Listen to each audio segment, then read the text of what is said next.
Hey Tiger friends, it's Meredith with TigerliliResources. Today is March 10th and it is not quite noon yet.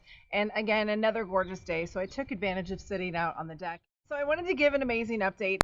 Not long ago, I put a post on that I was trying to connect with DHS, the Department of Homeland Security, specifically in Illinois and in our region, to contact somebody from the trafficking division to communicate, to get some relationships started so they can know who we are, so we can be of service to them. And it was nothing short of a challenge to get through. It was pretty uncanny the way that I actually did get the phone number for the Chicago office. But I called in and I did speak to a guy, and he was going to share my information. He did not share with me the information I was looking for, which was fine. I was like, okay, you can have mine, and I will just believe that somebody's going to call me. And somebody did. So yesterday afternoon, about 2 o'clock, I had a great phone call with an agent from the Chicago office from the Department of Homeland Security. And what an encouraging phone call. So what I was trying to find out from them was a flow of proper communication, and also to start a conversation of inviting everybody together for a roundtable, everybody who serves in any capacity for anti-human trafficking efforts.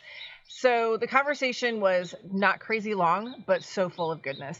And my main question was, I let her know that I've done many trainings of, with law enforcement or healthcare workers, general population, whatever. And always the question is, who is the best first person to call should somebody suspect child exploitation or child trafficking? And I've always said, since I have stopped suggesting the National Human Trafficking Hotline, do not call them. I have suggested that people call local law enforcement. However, that's a great start, but it's not the best start because they're usually not fully trained on what to do next, or even how to identify. When I was telling her that, kind of everybody's on this, who's on first, what's on second, what's the right thing to do. And she laughed, kind of in agreement. As a reminder, for those of you who do or do not know, one of our services is Heaven's Home, and it is an emergency placement safe home for child survivors of sex trafficking. And it's a support service for law enforcement and healthcare workers when they identify a child who has been trafficked, exploited, SRA, CSAM, whatever, and they need help immediately for this child and they don't have a place to put them. They can use our service as a safe space for these kids to go and allow them to do their work and not be glorified babysitters. We can take this child in and love on them, keep them safe and at peace, and let them have a moment of their innocence back. I was telling her again about how the communication, nobody really knows the best thing to do. And she was like, we face the same thing. So we will identify a child and we're like, well, who do we call? Who can help? We shared similar opinions on Child Protective Services and Human Trafficking Hotline. And so I told her, I was like, I would love to know you. I would love for you to know us. I want you to know us, meet us, see us, trust us, to know that we are somebody that you can call on for these kids. And she told me a scenario of a little boy that they just helped not terribly long ago, like within the last week or so, I want to say. And he was a 6-year-old boy who didn't speak English, and she spoke Spanish.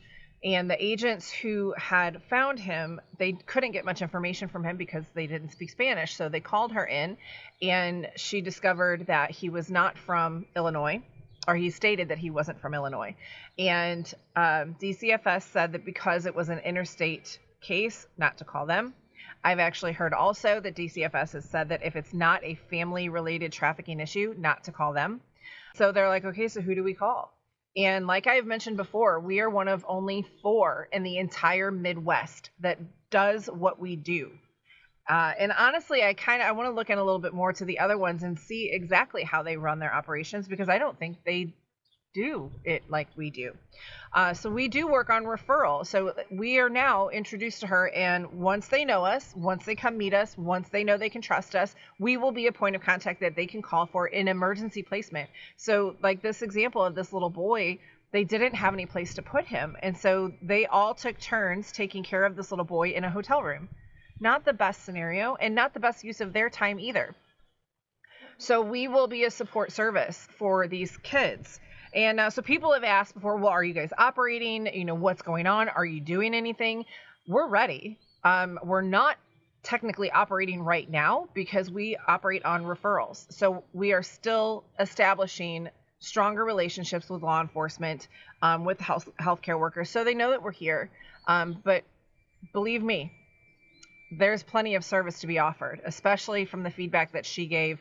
And I did ask her, along with the director of the trafficking unit in Illinois, as well as a detective on Illinois State Police Trafficking Unit, I asked if they would be willing to offer in any dialogue, any instances, any case studies, anything that they have worked on in our region specifically recently, so you guys can see and hear how real this is. She said that her caseload is huge, especially on the child exploitation side. She has a huge caseload, and she's one of not enough that covers actually more than one state. So we are here to lend in a supportive service for law enforcement because they are on the front line and they are discovering these kids and they don't know what to do with them. So Tiger Friends, I'm going to ask you again to step in with us on mission. We need you.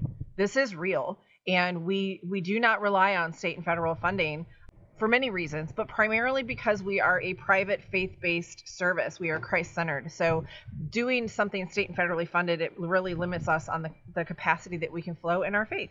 And we know from experience, I know from experience being a survivor myself, Jesus is the one who saved my life. So if I know he did it for me, I know he will do it for anybody. So that is why our service is a private faith-based, Christ-centered service. So because of that, we don't get funding through state and federal. We rely on the body. We rely on the church. We rely on people who are generous and who are moved to help this and not get lost in the everyday news of the heaviness that's going on, and understand that while there's everyday heavy on the news globally, there's everyday heavy in our backyard.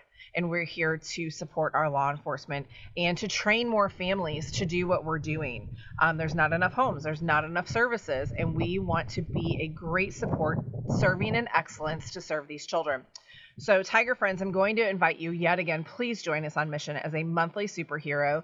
Any amount helps. A small contribution helps for the home specifically. A larger contribution helps on overall operations. So we have Heaven's Home. It's the emergency placement safe home. We have Fresh, that is still under construction, believing that it will be finished no later than May, so we can host our first roundtable there with law enforcement, with the DHS agents, with Illinois State Police, with the county sheriff's offices and local police departments. And then also I'm sitting out here at Kingdom Come Mission Retreat Center. This is the 25-acre retreat style property. This will primarily be dedicated to families that have suffered the effects of child sexual abuse material, child sexual exploitation, and child trafficking and SRA in America.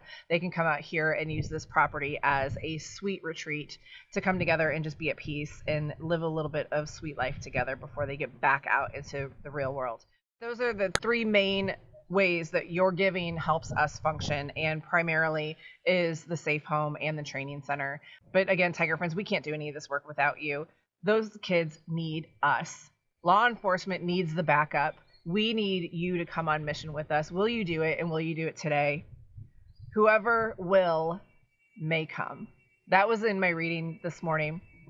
Whoever will may come. So whoever of you will jump on mission with us, you may come along with his plan. This is his plan. This is his mission and ministry. And we obediently say, yes, Lord, send us. We are here for these kids. We are here for our first responders. And we will make a difference in the fight to end human trafficking in America. Because how do we do it?